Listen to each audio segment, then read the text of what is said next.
అన్నమయ్య జిల్లా Madanapalle sub collector కార్యాలయాన్ని కొందరు దుండగులు తగలబెట్టేశారు.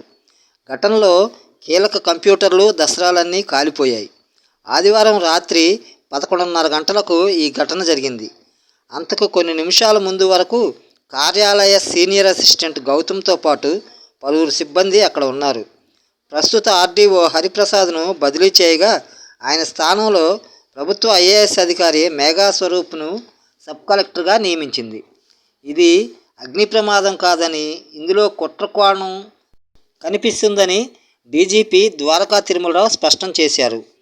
22A భూముల దస్త్రాలతో పాటు పలు కీలక పత్రాలున్న గదిలోనే అగ్ని ప్రమాదం జరిగింది.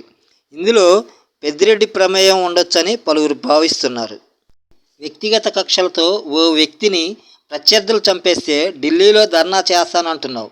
సొంత బాబాయ్ హత్యకు గురైతే న్యాయం కోసం ఢిల్లీలో ఎందుకు ధర్నా చేయలేదని ఏపీసీసీ అధ్యక్షురాలు వైఎస్ షర్మిల తన సోదరుడు మాజీ ముఖ్యమంత్రి జగన్ను నిలదీశారు. 11 మందితో ఏం ధర్నా చేస్తావని ఎద్దేవా చేశారు. గత ప్రభుత్వ పాలనలో ఆంధ్రప్రదేశ్కు జరిగిన నష్టం అంచనాకు కూడా అందని స్థాయిలో ఉందని, రాష్ట్ర పునర్నిర్మాణ ప్రక్రియ కూడా కష్టంగా మారిందని రాష్ట్ర గవర్నర్ జస్టిస్ అబ్దుల్ నజీర్ పేర్కొన్నారు. ఎన్నికల్లో గెలవడం, బాధ్యతలు స్వీకరించడం సంతోషకరమే, కానీ రాష్ట్రం ఇప్పుడున్న క్లిష్ట పరిస్థితుల్లో గెలిచిన సభ్యులు సంతోషించే స్థితిలో లేరు. ప్రజల ఆకాంక్షలను తక్షణం తీర్చే మార్గం దొరకటం లేదు. దేశంలోనే మొదటిసారి ఇలాంటి పరిస్థితి చూస్తున్నాం. వీటన్నిటి నేపథ్యంలో అర్థవంతమైన చర్చల తర్వాతే పూర్తి స్థాయి బడ్జెట్ ప్రవేశపెట్టాలని ప్రభుత్వం నిర్ణయించిందని గవర్నర్ ప్రసంగించారు.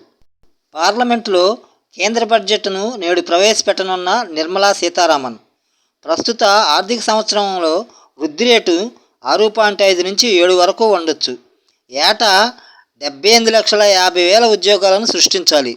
వ్యవసాయ రంగంలో సంస్కరణలు అవసరమవుతాయి. ఆర్థిక సర్వే ప్రస్తావనలో పై విధంగా దేశ పరిస్థితి ఉందని తెలిపారు. అసెంబ్లీ గేటు వద్ద భద్రతాధికారికి జగన్ హెచ్చరిక. సభలోకి ప్లకార్డులు తీసుకెళ్లరాదని అనినందుకు ఆగ్రహం.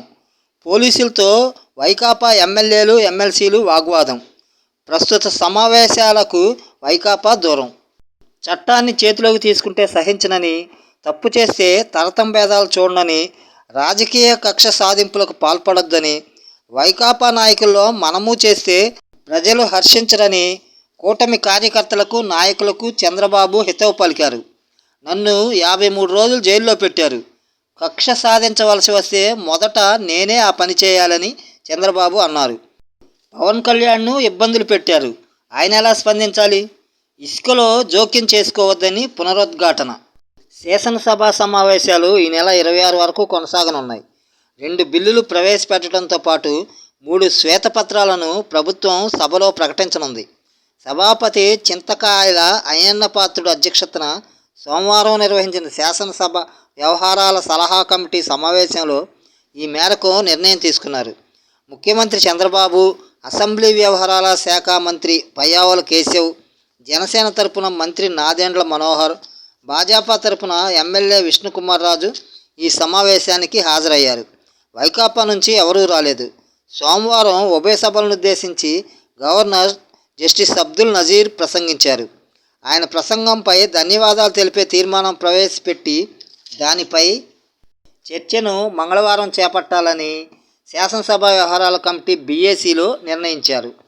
ల్యాండ్ టైటిలింగ్ యాక్ట్ను రద్దు చేస్తూ ఒక బిల్లు, ఎన్టీఆర్ ఆరోగ్య విశ్వవిద్యాలయానికి వైఎస్ఆర్ అని పేరు మారుస్తూ గత ప్రభుత్వం తీసుకువచ్చిన సవరణను రద్దు చేస్తూ యూనివర్సిటీకి తిరిగి ఎన్టీఆర్ పేరు పెడుతూ 2వ బిల్లును ఈ సమావేశాల్లో ప్రభుత్వం ప్రవేశపెట్టనుంది. రాష్ట్ర అప్పులు, ఆర్థిక స్థితి, గత ప్రభుత్వం మద్యం విధానం వల్ల జరిగిన ఘోరాలు, శాంతి భద్రతలపై 3 శ్వేతపత్రాలు ప్రభుత్వం సభావేదికగా ప్రకటించనుంది. ఈ ఎజెండాకు బీఏసీ ఆమోదం తెలిపింది. సీఎం చంద్రబాబుపై అనుచిత వ్యాఖ్యలు చేసిన కేసులో వైకాపా అధికార ప్రతినిధి నాగార్జున యాదవ్ను కుప్పం పోలీసులు ఆదివారం అర్ధరాత్రి అదుపులోకి తీసుకుని సోమవారం 41A నోటీసులు జారీ చేశారు. నాగార్జున యాదవ్ ఇటీవల ఓ ఛానల్కు ఇచ్చిన ఇంటర్వ్యూలో చంద్రబాబును అలిపిరి ఘాటు వద్ద వెంకన్న కాపాడారని, ఈసారి ఎవరూ రక్షించలేరని, బెదిరింపులకు గురి చేయడంతో పాటు అవమానకరంగా మాట్లాడారు. దీనిపై కుప్పం అర్బన్ పోలీస్ స్టేషన్లో తెలుగు యువత రాష్ట్ర ప్రతినిధి వరుణ్ ఫిర్యాదు చేశారు. 196(1), 351(2) BNSS కింద పోలీసులు కేసు నమోదు చేశారు. ప్రముఖ హిందుత్వ సంస్థ రాష్ట్రీయ స్వయం సేవక్ సంఘ్ RSS కార్యక్రమాల్లో ప్రభుత్వ ఉద్యోగులు పాల్గొనడంపై దశాబ్దాలుగా ఉన్న నిషేధాన్ని కేంద్ర ప్రభుత్వం ఎత్తివేసింది. 58 ఏళ్ల క్రితం విధించిన నిషేధాన్ని తొలగిస్తూ ప్రధాని మోదీ నేతృత్వంలోని NDA ప్రభుత్వం ఉత్తర్వులు జారీ చేసింది. దీనిపై అధికార భాజపాతో పాటు RSS హర్షం వ్యక్తం చేయగా కాంగ్రెస్ సహా విపక్షాలు మండిపడ్డాయి. నేషనల్ హెరాల్డ్ కేసులో నివేదించిన అంశాలపై లిఖితపూర్వక నోటు సమర్పించాలని మాజీ ఎంపీ సుబ్రహ్మణ్య స్వామి, కాంగ్రెస్ నేతలు సోనియా గాంధీ, రాహుల్ గాంధీలను ఢిల్లీ హైకోర్టు ఆదేశించింది. ఈ నోట్ 4 వారాల్లో సమర్పించాలని కోర్టు ఆదేశించింది.